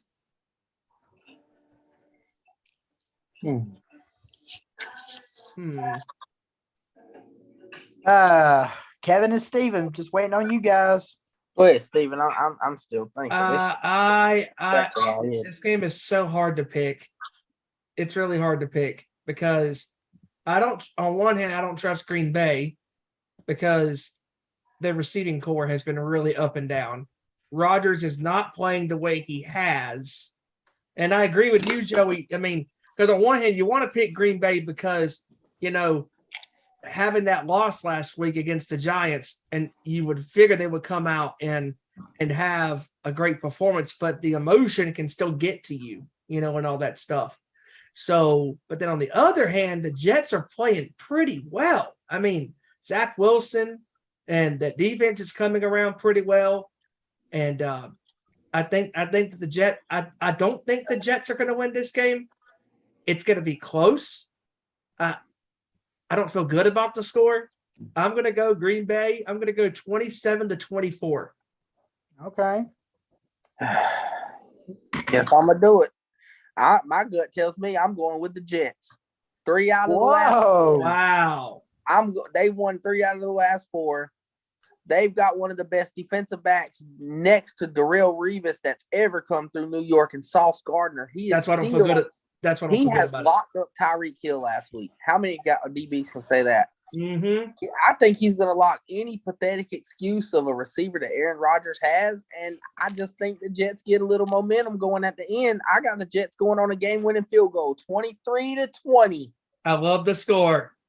Wow. I don't feel good about the Green Bay pick because I don't trust them. I honestly don't feel good either. I don't feel good about it at all because this Green Bay team. I'm just saying, I watched Saquon run all over the Green Bay Packers, and Breece Hall and Michael Carter are one hell of a running back tandem. You know what? I'm changing my pick. I'm going to Jets. Sorry, Kevin. Copiers. Now who's copying off my paper? I got to agree too because I just don't feel good about Green Bay. I just Damn don't it, Matt feel good about it either. I don't feel good about it at all. But I'm going to change my score. I'm going to go with the Jets. I'm going to go Jets 28. Let's see, 28-24, game-winning touchdown. My score is going to be almost the same as yours, Steven. 27-24. Okay, so you were going to go with my Green Bay score initially. All right. Next one is the Jaguars and the Colts at Lucas Oil Stadium. Oh, dear God. Oh. Jonathan Taylor, please come back in this game. I'm going to need you. I'm going to need you bad this week. Yes, I'll start her off then. I got the Jaguars for a second time beating the Colts. This time the Colts don't get a shutout, but give me the Jaguars 17-14. I'm going to go almost that exact same score. I don't trust Matt Ryan in this Colts offense. I don't trust him at all. If Jonathan Taylor's not playing, they don't have a shot in hell. Not a chance in hell. I'm going to go with Jacksonville. I'm going to go 19-13. I'm going. You know what? I'm gonna go. I'm gonna go 14. I'm gonna go 14-10. Jacksonville.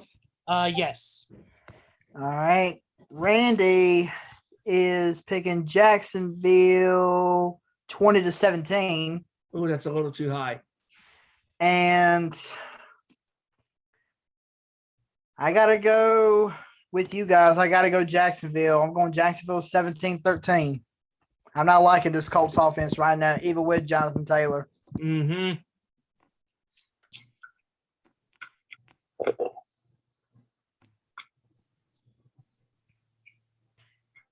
Next on the list is the Vikings and the Dolphins in Miami.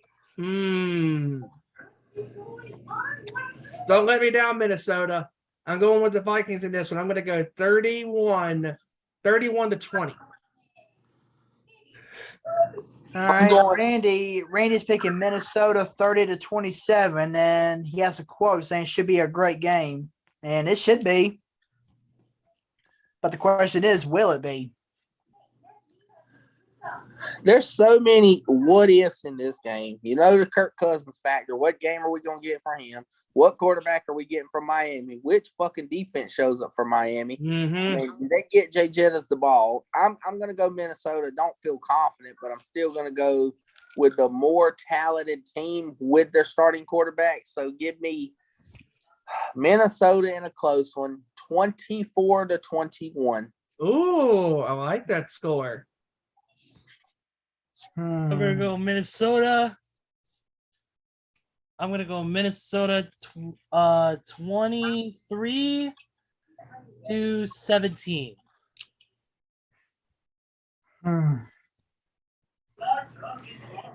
As much as I want to go against the grain, I don't think I can do it. I mean, I heard that Teddy Bridgewater is supposed to be back in time for this game, but I don't think it's going to mean nothing. So give me Minnesota in this one. I'll go 27-21.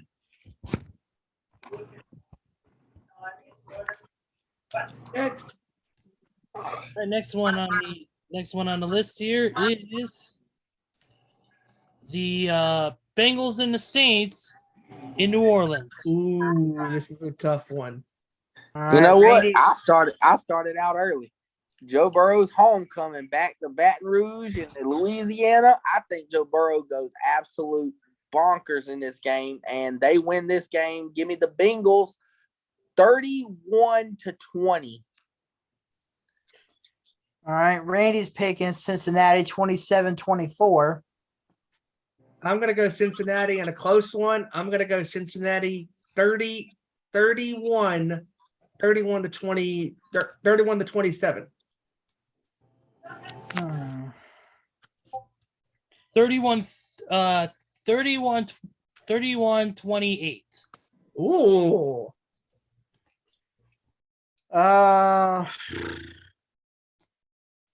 30-21 Cincinnati. Oh, okay. All right. Everybody got theirs in? Yep. All right. Next game is the Ravens and the Giants at MetLife Stadium. Oh, this is a Oh, tough this one. is gonna be this one's gonna be rough. Oh man. This is Damn. so tough. Because on one hand, the Giants are proving everybody wrong, but on the other hand, Lamar Jackson might be the best playmaker we've seen since Michael Vick. Oh my God. Oh man. Well, I'll go ahead and read Randy's score first. He's picking. Let me find it. Well, where is it? Well, Oh, here it is. He's picking the Ravens 31-17. that's That's a little too far for me. That's a little too far. That's disrespecting the Giants and how pretty good they've been this year. I'm gonna You know go. what? I'm actually gonna start it off. It's tough, isn't it? It's really tough. I'm going against the grain. Wow. I'm picking the Giants. Wow. I'm picking the Giants 26-23 on a game-winning field goal. Oh, so what you're saying, Joey, is just going to be another not in Tucker we trust moment, where Harbaugh's gonna go against the grain, Yep, I think so. Wow. Well, here we go. We're splitting it up. I'm going Baltimore. Bear with me here. I think Baltimore blows the lead. I think they go up big. They blow a lead. And in Tucker, it ain't in Tucker we trust. It's in Tucker, please save our ass. So give me Baltimore with the score of 29-27 on a game-winning field goal. Oh, Wow. dude, I absolutely love that score, and it's almost similar Blow to the mine. lead. I'm going to go with Baltimore on a game-winning field goal by Tucker again. I'm going to go 27-26. Dang, okay. 28-27 Ravens. I'm going to go for my field goal prediction. I'm going to go Tucker hits it from 55. That's right. Thought you were going to say from 81. Oh, hell no. Knowing Tucker, he's liable to do it. Probably. Huh, are you serious? All right, next game. Evans is serious as a heart attack, my friend. Next game on the list is the Tampa Bay Buccaneers at Pittsburgh Steelers at Acrisure Stadium. Yeah, Another defense to squash the Pittsburgh Squealers. Tampa Bay wins this one 31-8. Oh, look at that. Wow. wow. I'm going to go Tampa Bay in this one. I'm going to go 26-10. No, excuse me. I'm sorry. 26-7. You know what, Steven, I got a good one. My score's similar to yours in a way.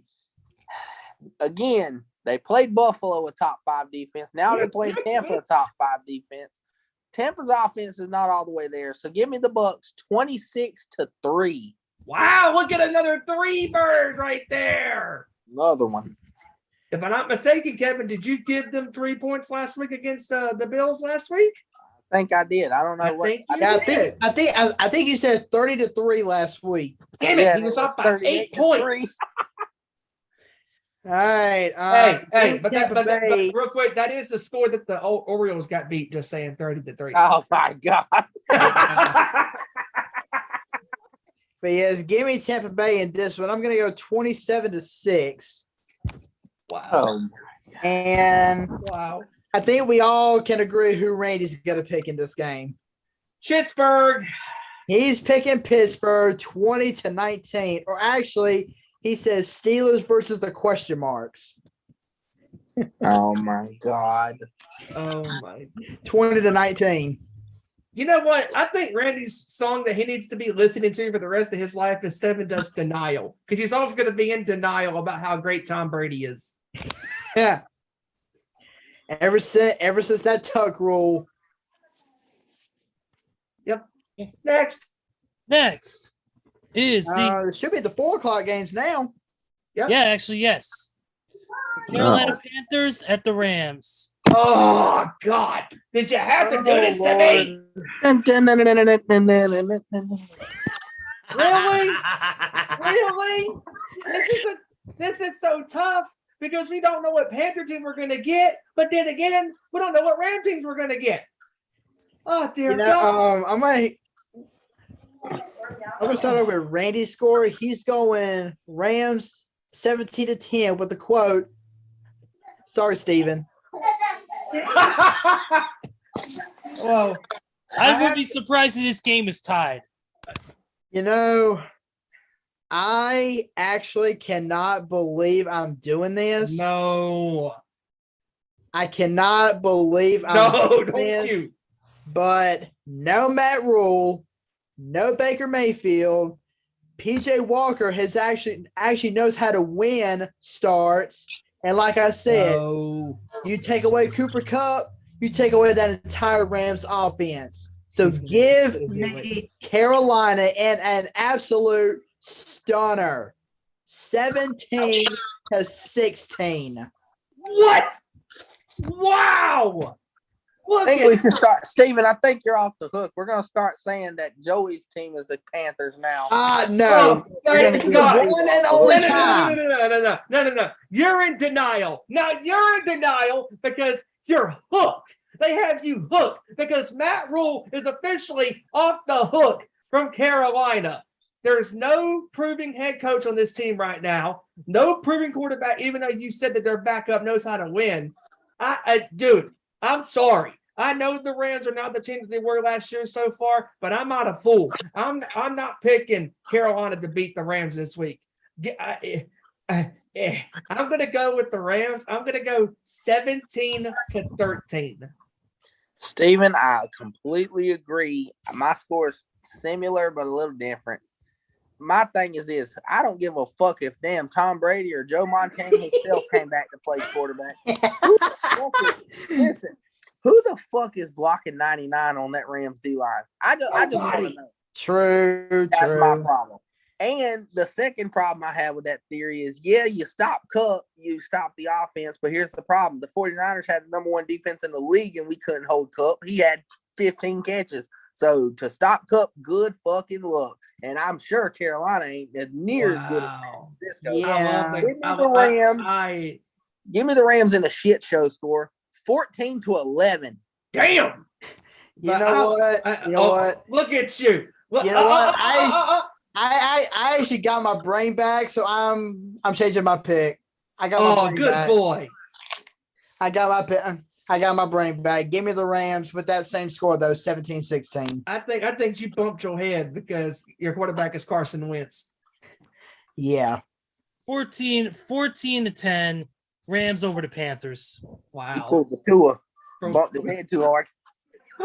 Not once, but twice. All right.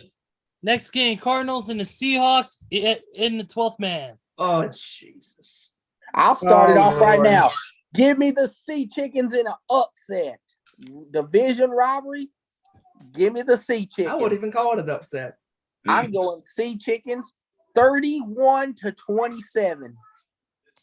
I have a similar score to that. Give me the Sea Chickens beating the Cardinals 30-28. I mean, who would have thunk it? 28 Jimmy to G 20, and Geno 28 Smith, the to best 21 quarterbacks in the Seahawks division. over the Cardinals. Ugh. Yeah, who would have thunk it? Geno Smith and Jimmy Garoppolo, the two best quarterbacks in the NFC West, over Kyler Murray and Matthew Trafford. Yeah. Well, Randy's picking Arizona 24-14. Oh, But I gotta side with you guys. I gotta go Seattle. Give me Seattle 27-20. And now, with that being said, it is now time, I believe, to move to the game of the week. yes. Bills and the Chiefs, maybe. Oh my Oh. God. This is gonna be so rough. You know what? I'm gonna do this now. Give me the Bills 41-38. Look at that score, baby. I love it. You know, Hey, Steven, yes, you might like Randy's score here. He's picking Buffalo 37-33. wow. I love this game. It is the rematch of the greatest game, not just playoffs, not just regular season, the greatest NFL game, in my opinion, of all time. The Bills and the Chiefs, January of 2022, Arrowhead Stadium in that divisional round. Somebody unfortunately had to lose, and the Bills did. But I think the Bills are going to get sweet revenge against Kansas City in a close game. I am going to go with Buffalo in a shootout. 44-40. Oh, Yeah, it's going to be a tight one. Give me Buffalo 43-40. Love it. hey, Steven, Yeah. I got the absolute perfect score for you right here in this game. Okay. Are you ready for this? Go ahead. 69-69. No. But check this one out. I'm going Buffalo 49-48. Jesus! Wow! 49-48. Are you serious? Yes. Wow! Wow!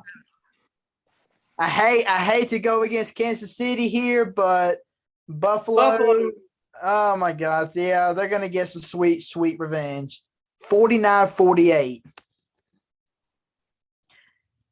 So now, Wow. with that being said, time for some Sunday night football Absolutely. in the city of brotherly love. This That's is going to right. be a great game. Cowboys and the Eagles at Lincoln Financial Field, the home of WrestleMania 40. Yes. I'm gonna go and start off with this one. This is the night that Cooper Rush finally gets his first L of the season and finally gets the first L of his NFL career. Give me Philadelphia in this one. I'm going 27-20. Okay.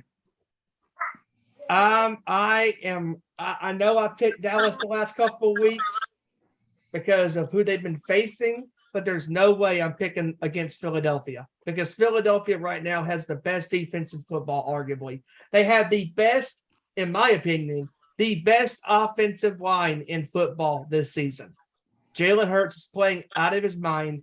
He's playing excellent. A.J. Brown is with that team now. You have Smith, the rookie receiver, playing a hell of a year so far. Their running game is excellent. Their head coach is coaching great. And with that being said, and their defense is so good, I think it's going to be a knock them out, drag them out defensive battle, kind of. I'm going to go Philadelphia in a close one. I'm going to go Philadelphia. I'm going to go 17 to 16 on a game-winning touchdown by Jalen Hurts. Game-winning touchdown. I don't know if it's going to be a pass or a run. Either way, Jalen Hurts gives the Philadelphia Eagles their 6th consecutive victory on a game-winning touchdown drive. So I guess with the year starting to end again and the days turning colder, I guess Ezekiel Elliott might want to go and start warming up his Salvation Army pot. Yeah, there's going to be a lot of firsts in this game that I'm predicting. The first L for Cooper Rush. The first time the Cowboys finally give up more than 20 this year, because I got the Eagles winning 30-17. Ooh. All right. Randy is picking Philly 27-20 to stay unbeaten. I'm going 28-24 Eagles over the Cowboys. All right. Ooh. Monday Night Football. Yawn. Yeah, the rollbacks and the bolts. Yep, that's right. Or should I say the great value rollbacks? The great value rollbacks versus the not so good team. Whatever. I cannot believe why in God's name is the Denver Broncos on fucking prime time again. Again, and this is why. That's what happens. That's what happens when your lead. That's what happens when your lead buyer is Walmart. Somebody live better, my monkey ass. Hey Kevin, did you see that picture I put on Facebook of Peyton Manning being the Omaha States and Russell Wilson being the great value? Yeah. I said, Kevin, it's now official. Well, I cannot go against the grain and pick Denver in this game. Are you kidding me? I'd be a fool if I do that. I'm going to go with the Chargers. I'm going to go with the Chargers in this one. I'm going to go 24.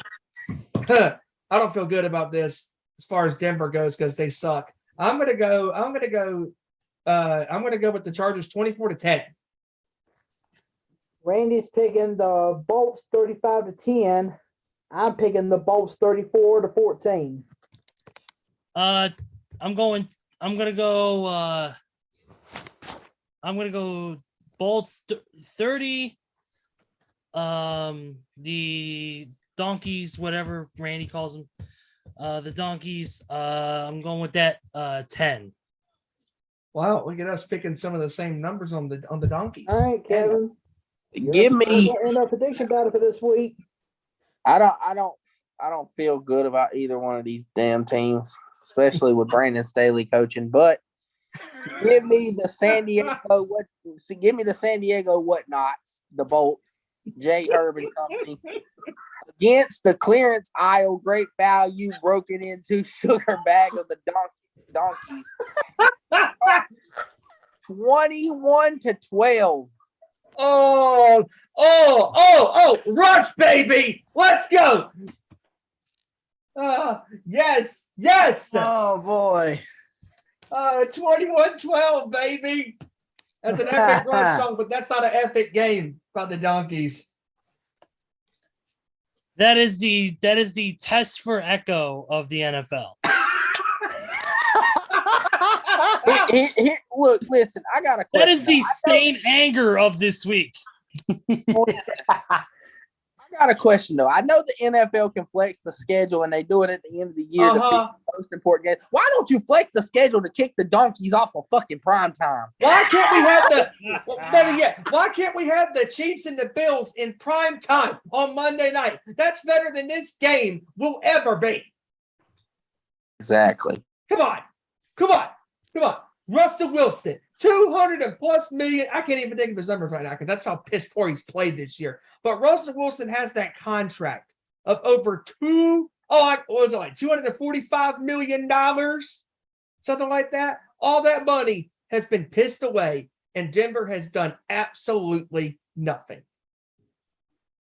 Nathaniel Hackett, worst head coach ever. Well, I will say one thing. I'm looking at the NFL schedule right now, and as far as what I'm seeing right now, this is the last time that Denver will be in primetime this year. The last Thank God, time. now everybody won't fall asleep during the first quarter. Yeah. Yeah. So, all right, that's the end of our score predictions. Great job, everybody. That was great. Now we get to move on to just some regular news of the day before we close out the show. Of Well, course, actually, there's I think there's one thing that we do need to talk about, and that's the whole situation between Draymond Green and Jordan Poole. Oh yeah, we'll get to that right now, and that is, of course, that fight that broke out a week or two ago during practice with Jordan Poole and Draymond Green. Some words exchanged, a shove, some physical confrontation there. And it appears, according to reports and rumors, that Draymond may not be in the yellow and blue anymore. So, yeah, but I think there's a certain someone that has something to say about this game. So, Kevin, go ahead and take the floor, man. yes, Kevin, the floor is yours, buddy. You know what about the Draymond Green situation, man? He was wrong. He knew he was wrong. It's just ridiculous. And he's done it so many times that I think this was finally the straw that broke the camel's back, so to speak. And I think he's on the move. I think this is his last year, if not sooner. And I think he's going to be on the move because I think the organization has chose Jordan Poole as the next Steph Curry to succeed Steph Curry. And you don't want to risk losing him over Draymond Green, who, yes, he's a leader. Yes, he's vocal. Yes, he's Kevin Garnett of that team. But at the same time, attitude, Right. you can find plenty of hustle and flow guys who can hustle and get the ball and play defense. There's not too many skilled players like Jordan Poole. Jordan Poole is like a Steph Curry and Klay Thompson combined. And when you get a guy like that, you got to keep him for your offense, man. He's going to be the guy that gets running when Steph Curry turns 40 years old or Klay Thompson has to rest. So Draymond basically broke it up. This whole season, he's been crying about a max contract extension and all this other stuff. And now he's finally showing his ass, and they're about to get rid of him. So now, so if Draymond does move on, now the question lies, where's he going to go? Is he going to team up with LeBron? Is he going to play for his hometown team? Or is he going to go to somebody else? How ironic would that be? The man that he had beef with in the 2016 NBA Finals. What if LeBron and Draymond play together on the same team? And this has been my biggest issue with this Golden State organization as far as their team. It's not Steph Curry. It's not Klay Thompson. It's not even when KD was on the team.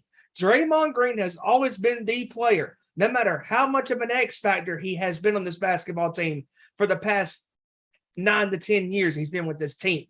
He's won them multiple championships. He's been a part of those teams as far as being an anchor on that defensive side of the ball. But it's also been his attitude that has gotten him into trouble situations and the situations that it's going to be hard for people to forgive him for, especially a situation like you had in getting into a fight with your own teammates. And when this article came out, or excuse me, when this report came out, and Ezra, you posted about this in our sports chat on Facebook in our chat, and we could not believe that this even was a thing. We're all thinking, oh, it wasn't that bad. But then when the video came out, and you see the way Green comes at him and just his punch was more accurate than his shooting has been in the 2022 NBA playoffs and the finals at that. Green is a knucklehead that needs to be shown the door. I don't care if some Golden State fans are in denial thinking that, oh, we'll take a bad attitude player because of his defense intensity that he has and the passion for the game of basketball. Okay, fine. He'll take his intensity and his passion for the game. We all take that as well. But at the same time, that attitude is going to get you nowhere but off of this team. Exactly. I agree. How many times has Draymond Green's attitude forced him to get either a technical foul, a flagrant foul, or just thrown out of the game. No, let's get deeper than that. This attitude, yes, it came with some good, but let's talk about the bad. 2016 Game 5 NBA Finals. Yes. Draymond plays, they win. They gentlemen sweep the Cavaliers. But no, Draymond's attitude, although LeBron did start it, but Draymond having so many technicals and flagrants build up by kicking Adams in the nuts the series prior, guess what? He acts up, gets suspended. Out Game 5, momentum shifts to Cleveland. Cleveland wins in 7. His attitude cost them a championship. Steph Curry and company would have been a 5-time NBA champions right now if it wasn't for him getting suspended in Game 5. And right now, I think it's, like I said, man, the Warriors got so much financial priority right now. Draymond, this helps Bob Myers and company to ship him off sooner, because Golden State, the organization, the fan base, is not going to be mad at it now, because they're going to look at it like, oh, they did what they had to do. Now it makes it easier for them to get rid of Draymond, if anything, because you got Jordan Poole and Andrew Wiggins to sign. And let's be honest, them brothers deserve that bag more than Draymond Green. Andrew Wiggins was essentially the second best player all in the NBA Finals. And Jordan Poole essentially was a number 4 in the NBA Finals. Not just that, Cam, but real quick, Joey, sorry, before I can let you continue. Go ahead. But here's my point as well to add to this. Okay, think about it, guys. Kevin Durant was the NBA Finals MVP in 2017 and 2018, right? And Draymond may have been right, saying that we don't need you, bro, to win a championship. Okay, he might be right about that, but think about it. His attitude towards KD probably told Durant, all right, I'll get the fuck out of here and I'll move on and I'll go to a different team because you are the problem. Exactly. And all this boils down, and of course, this is just my personal opinion. I don't know if it might be anybody else's attention. Sure. But Draymond Green, when he first entered the pros, he was like one of the most popular players to go in the draft that year.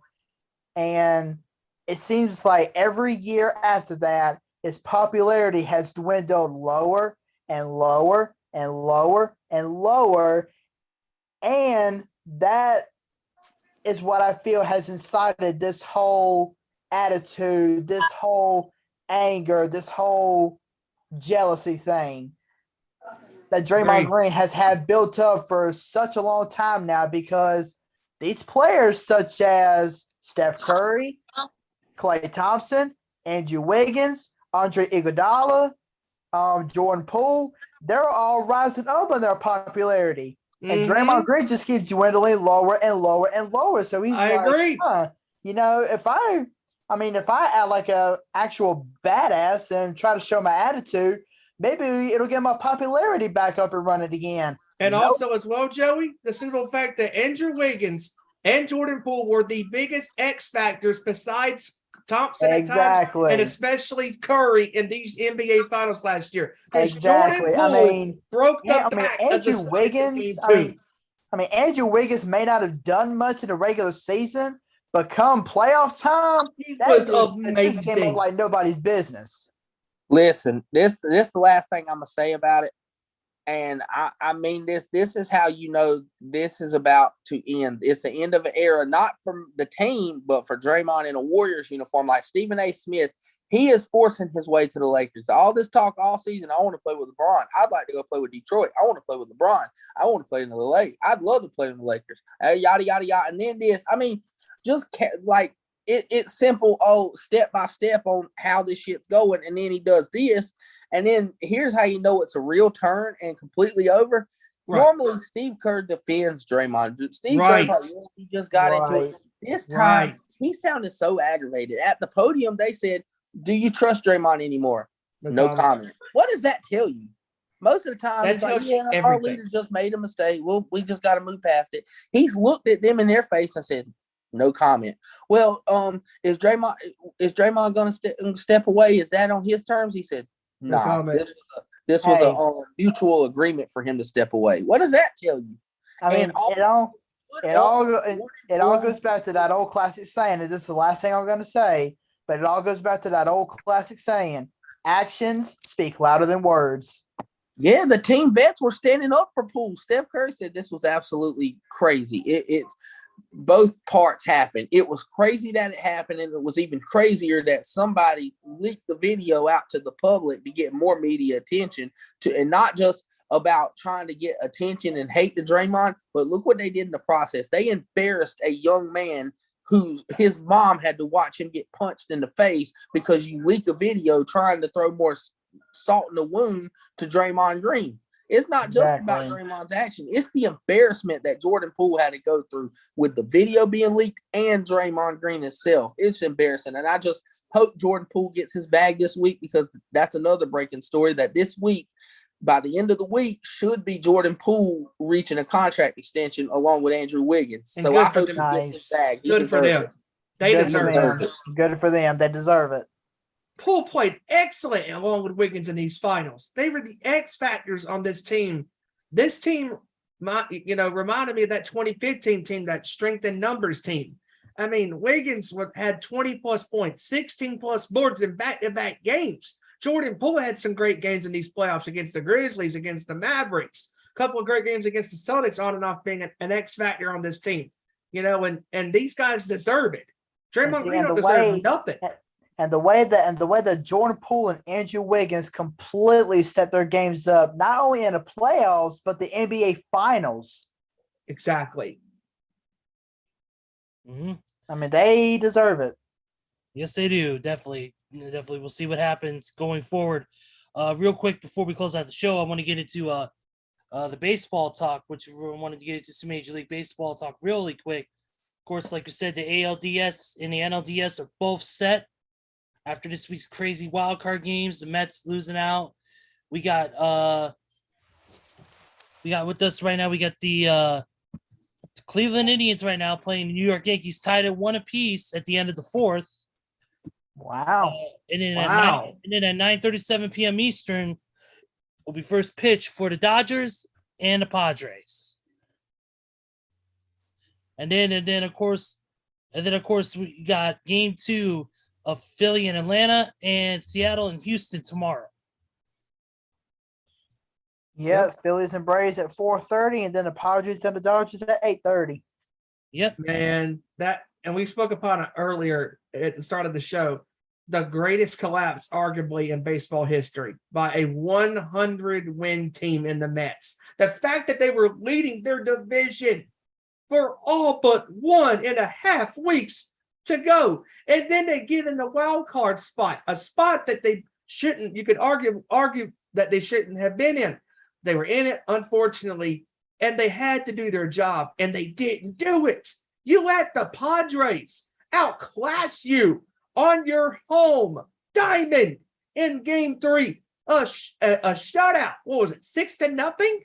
7-0. 7-0. 7-0. You did not show up in your home ballpark, and leave it to the Mets to pull a full-on Mets move at the start of the postseason. And I feel bad for Mongrovi and Mike's team, because the Mets had a hell of a year. But we all knew that the Mets were going to pull a Mets move at some point, and they did it at the start of the postseason. Exactly. And I don't know what's worse, the Mets doing this or the fact that Toronto blew a 10-0 lead. A 10-0 lead. And they got beat. Swept. All because they couldn't win a game. Going back to the Mets, I actually ran into a very interesting stat earlier today, and this just completely blew my mind. Last year, whenever the Braves started their World Series run, when they had game 3 in the afternoon, they had 41,500 fans in attendance. Sunday night's game 3 between the Padres and the Mets at Citi Field in New York.